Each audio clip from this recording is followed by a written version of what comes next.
رسول الکریم اعوذ باللہ من الشیطان الرجیم بسم اللہ الرحمن الرحیم۔ اس دفعہ ہم نے آیا نمبر 220 تک پڑھ لیا تھا اور آج ہم اس سے اگلی آیا کا آغاز کر رہے ہیں۔ پچھلی آیا میں جو کچھ ہم نے پڑھا تھا یہ ہم نے دیکھ لیا تھا کہ یہ جو مضمون تھا انفاق کا اور قتال کا یہ ختم ہو گیا تھا، اور ختم ہونے کے لیے جو بات میں نے کہی تھی کہ جب اللہ تعالیٰ کی ذات چیزوں کو مکمل طور پہ واضح بیان کر دیتی ہے اور اس کے بعد کذالک یبین اللہ لکم الآیات لعلکم تتفکرون، تو اب یہ انسانوں پہ چھوڑ دیتی ہے۔ جو بات کہی گئی ہے یہ واضح بات ہے، متعین بات ہے، اب خود غور و فکر کرو اور باقی جو آپ کے مسائل ہیں، کیونکہ انسان کو میں نے عقل دی ہے، عقل کو اس نے استعمال کرنا ہے، اس کو استعمال کرتے ہوئے جو آپ کے باقی مسائل ہیں وہ انہی آیات کی روشنی میں دیکھیں اور اس نتیجے پہ پہنچیں جو آپ کے سوالات ہیں ان کے جوابات بھی آپ کو یہیں سے مل جائیں گے۔ اس کے بعد اگلی بات یہ ہوئی تھی کہ اگر جنگیں ہوتی ہیں اور لوگ مارے جاتے ہیں تو ان کے پیچھے یتیم رہیں گے، ان کے پیچھے بیوہ عورتیں رہیں گی، اب ان کے ساتھ کیا معاملہ کیا جائے گا۔ یہ آیا جو 220 تھی وہ اس سے متعلقہ تھی، اور یہ بتایا گیا کہ ان کے ساتھ جو بھی بہبود کا معاملہ کرو گے، خیر و فلاح کا معاملہ کرو گے ان یتیموں کے ساتھ، وہی معاملہ اللہ تعالیٰ کی ذات چاہتی ہے، اور یہ کہ تم ان کو اپنے ساتھ شامل کر لو۔ اس کے نیچے بریکٹ میں استاذ محترم نے رکھا ہے کہ ان کی ماؤں سے نکاح کر کے ان کے اپنے ساتھ کر لو۔ لفظ آیا تھا تخالطو، یہ اردو میں بھی استعمال ہوتا ہے، جس کو ہم خلط ملط کر دینا، یعنی چیزوں کو الٹ یعنی اس کو کر دینا، اس کے لیے ہم بول لیتے ہیں، یا بعض اوقات اختلاط کا لفظ بھی بول لیتے ہیں۔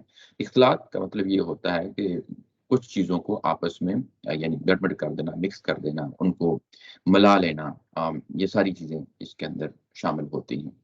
یہاں پہ جب ملانے کی بات ہوئی تو وہ ان یتیم بچوں کو کیسے ملایا جائے گا؟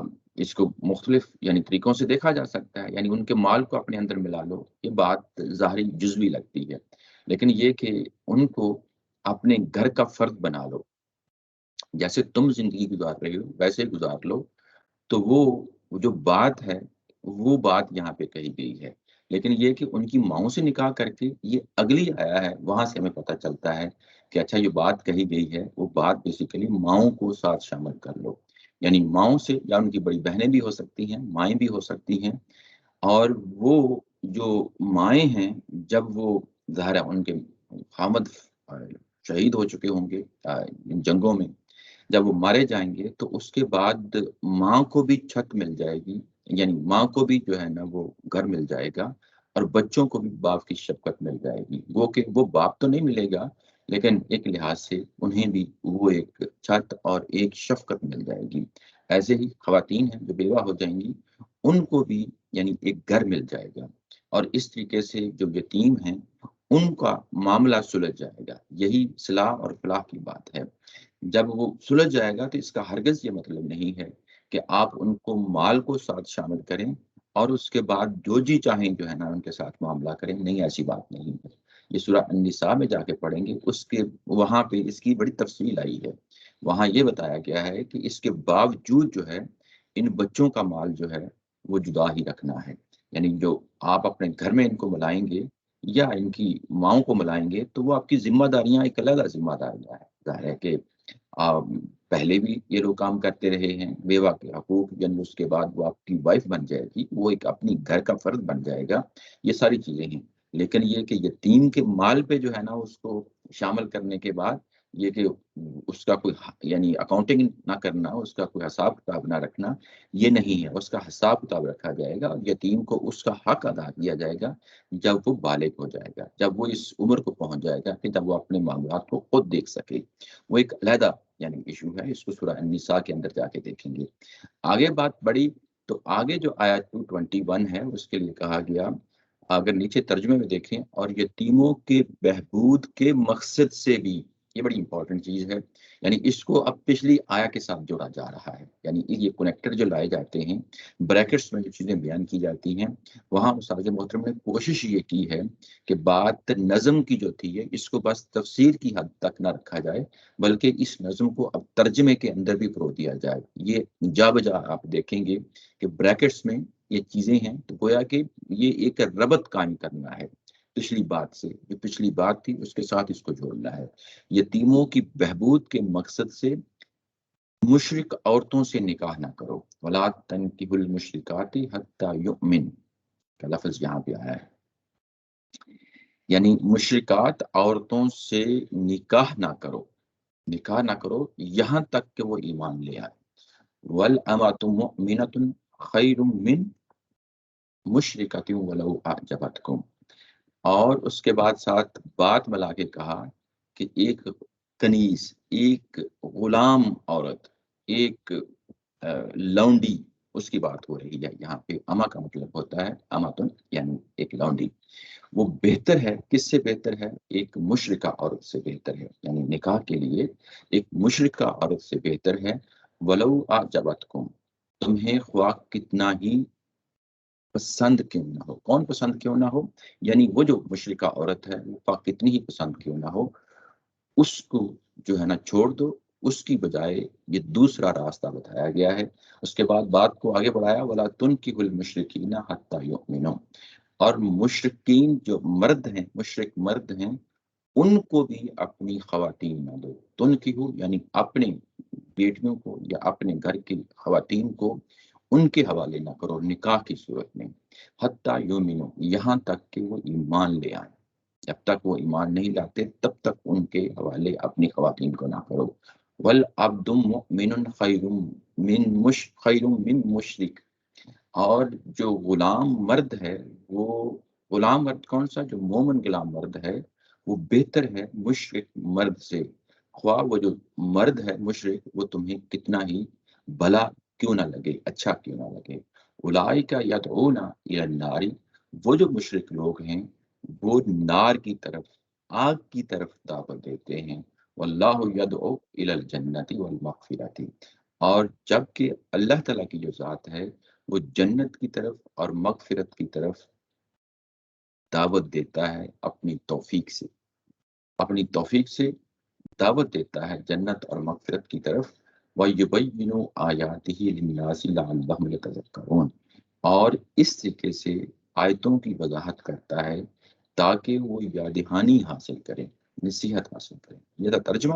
واپس آتے ہیں یہاں پہ جو بات کہی گئی ہے یہ بڑی اہم ہے۔ اب اس کو پچھلی جو ہے نا بات سے جوڑ کے دیکھنا ہے ہم نے، یعنی جب ہم اس جو تفاسیر یا وہ ترجمے جو نظم کا خیال نہیں رکھتے، وہاں پہ آپ دیکھیں گے تو بڑا کلیئر کٹ قسم کا جو ہے نا ڈیفرنس آپ کو نظر آئے گا۔ وہ ڈیفرنس یہ ہے کہ جب یہ آیا آتی ہے تو پچھلی آیا کے ساتھ اس کا کوئی ربط بیان نہیں کیا جاتا، اور جو شریعت کا بیان ہے اس کو براہ راست وہ لوگ اس کو بیان کرنا شروع کر دیتے ہیں، اور اگر بیان نہ بھی کریں تو کچھ واقعات لے آئیں گے، کہیں گے کہ یہ جو واقعات ہیں یہ سبب بنے تھے اس آیا کے نازل ہونے کا۔ جب آپ واقعات لے آتے ہیں تو وہ جو انٹینسٹی ہوتی ہے، جو بات کا جو مدعا ہوتا ہے، آپ کی توجہ کسی اور طرف چلے جاتی ہے۔ یعنی کوئی واقعہ بیان کر دیا جائے، صحابہ اکرام کا واقعہ بیان کر دیا جائے، یا کوئی اس آیت کے پیچھے کوئی ایسی چیز بیان کر دی جائے تو فوری طور پہ توجہ کسی اور طرف مبذول ہو جاتی ہے، اور جو وہ چیز بیان کی جاتی ہے وہ پھر ظاہر ہے یہاں سے اس چیز کو بے جوڑ سا کر دیتی ہے۔ اگر ہم قرآن مجید کی اپنی نظم کی روشنی میں دیکھیں تو چیزیں زیادہ واضح ہوتی ہیں، کلیئرٹی کے ساتھ بات، یعنی ساری بات ہمارے سامنے آتی ہے۔ وہ بات کیا ہے جو پیچھے ہوئی تھی وہ میں نے آپ کے سامنے بتا دی، وہ یتیموں کا معاملہ ہے اور بیوہ خواتین کا معاملہ ہے۔